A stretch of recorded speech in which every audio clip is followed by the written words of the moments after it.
Hi everyone, welcome to North Star Knife Reviews. Quick video for you today. Got a knife here, sort of an interesting look. Picked this up a while back on Amazon just for the heck of it. It was $9.95, so 10 bucks. And they were saying, well, the original price of this is $50, so you're getting it 80% off. Well, I take that, obviously with a grain of salt, but I started looking, and yeah, this knife is running $40 to $50. For example, Knife Center has, well, it's not exactly this. It's the one with, instead of a coated finish, it is, I believe, a satin finish, but it is this model of knife, same steel, same everything, just the different finish, $49.95. I have no idea why somebody would pay that much for it, quite honestly. It's an interesting knife. You've got the little ring here. I think it's meant primarily as a self-defense knife. It's by 12 Survivors. Not sure if you can see there's the logo. And apparently they do outdoor gear of all kinds. And I see them at on a number of different outdoor and knife sites. But for a small self-defense knife, I can see where maybe this would work. You really do get locked in here if you're like this. You're not likely to drop it or have it knocked out of your hand, anything like that. Comes with a spare set of scales. These are micarta scales on it.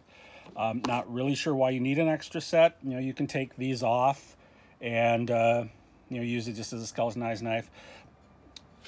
Although this works, I think, as a self-defense knife, it's not going to be all that great for other tasks. Yeah, you can cut a piece of rope with this. Yeah, you can do a feather stick with this. Sorry, flight path. Planes going overhead.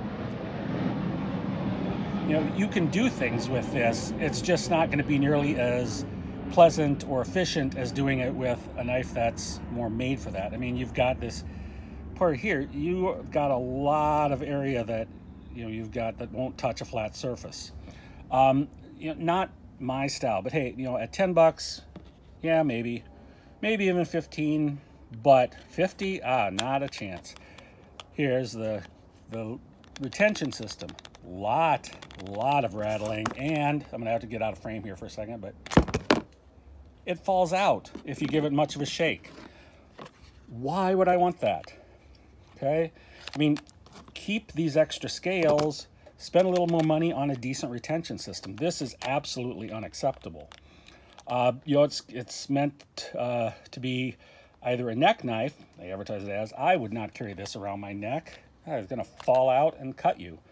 I wouldn't carry it on my belt with this little clip either. It's going to be way too high. It's going to jam me in the ribs. I suppose you could use it as a belt knife, but it's so top heavy, I'd worry that it's going to fall over. Or you're running, pops out, cuts you. The only thing I could see this being useful for is, maybe stick it in a glove compartment or, an emergency bug out bag, something like that, just as a little self-defense knife. For 10 bucks, maybe, I'm okay with that. But 50 bucks, not a chance. I'd probably skip this knife if I were you, if you see it on Amazon or any other knife site, unless you are really, really, really into this knife shape. You can just pop it off with barely pressure on your thumb. Anyway, hope you found this interesting, maybe somewhat useful. Sorry about the lighting on this. I'm out here in the garage because my wife is doing some work inside, and she's on a Zoom meeting or something like that, so I don't want to disturb her. But avoid this 12 Survivors knife unless you really, really, really like the shape or something like that. Not one I would want, just mainly because of this retention system. Oh, by the way, micarta scales, Aus 8 blade, which is fine, but you're gonna hurt yourself if you actually try to carry this on your person. All right, you guys all have a good day. Thanks for watching. I will catch you next time.